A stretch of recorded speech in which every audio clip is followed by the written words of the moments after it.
karena kita sudah tahu beberapa dari kita itu tidak memanfaatkan bulan Ramadan secara optimal, kita harus membuat persiapan untuk menyambut bulan yang penuh dengan kemuliaan ini. Nah, apa saja kira-kira hal yang perlu dilakukan untuk menyambut bulan penuh kemuliaan ini? So, start to explaining it from now. Ramadan merupakan bulan yang penuh dengan kemuliaan. Kenapa?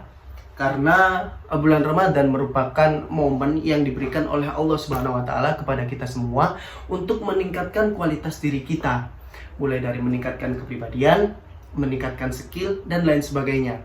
Apalagi kita juga akan mendapatkan bonus berupa imbalan pahala yang dilipat gandakan. Kurang apa coba? Nah, itu yang menjadikan bulan Ramadan sebagai bulan yang penuh dengan kemuliaan. Karena kita disuruh meningkatkan kualitas diri, tetapi diberikan imbalan berupa pahala yang dilipat gandakan.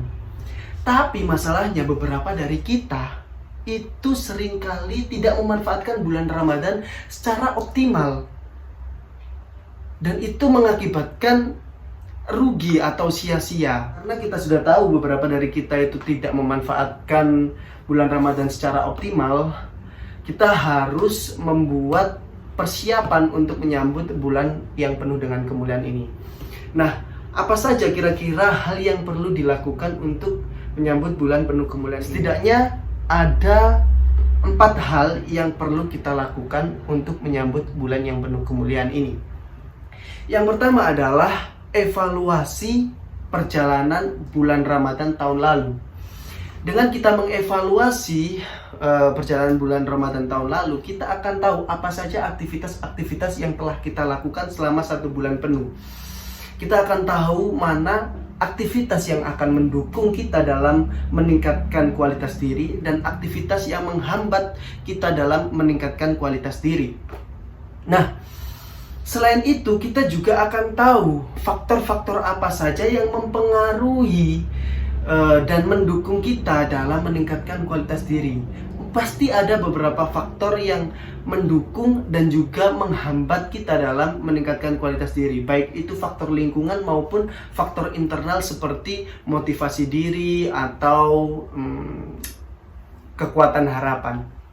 Sehingga yang pertama adalah evaluasi terkait perjalanan bulan Ramadan tahun lalu. Yang kedua adalah menetapkan target bulan Ramadan saat ini. Jadi, untuk menjalankan ibadah puasa Ramadan, kita harus menetapkan target apa yang akan ingin kita capai selama 1 bulan ini. Nah, mungkin beberapa dari kita ada yang mungkin ingin meningkatkan kualitas diri dengan cara menargetkan menghafal Al-Quran sebanyak mungkin gitu kan, atau beriktikaf seharian dengan meninggalkan beberapa tanggung jawab yang sedang diembannya. Tetapi saran saya, karena Ramadan itu bukan hanya sekedar kegiatan ritual, ibadah ritual saja, tetapi juga ibadah yang berorientasi untuk membentuk kualitas diri, membentuk kualitas seorang umat muslim, membentuk kualitas masyarakat, maka berikanlah target-target yang memang itu sangat berdampak kepada masyarakat, sangat berdampak kepada kualitas diri kalian. Contohnya, tahun ini, bulan Ramadan tahun ini, aku pengen menghilangkan sifat malas atau meningkatkan kualitas kedisiplinanku. Nah, ini mungkin bisa lebih bermanfaat bagi kita.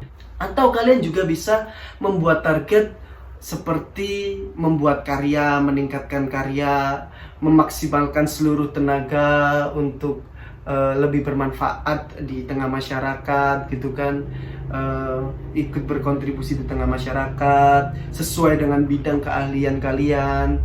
Yang jadi dokter menggunakan seluruh tenaganya, menggunakan seluruh upayanya untuk menyembuhkan orang-orang yang sakit. Sebagai seorang polisi, mengoptimalkan seluruh tenaganya untuk menjaga ketertiban masyarakat dan lain-lain sebagainya. Jadi yang nomor 2 adalah menetapkan target. Yang ketiga adalah mencari tahu cara atau sebab akibat target tersebut bisa tercapai.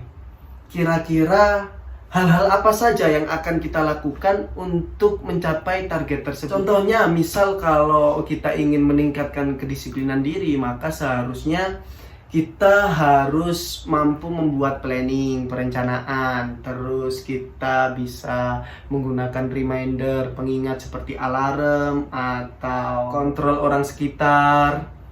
Selanjutnya, kalian juga bisa menggunakan sistem reward and punishment untuk mengontrol diri kalian, seperti itu.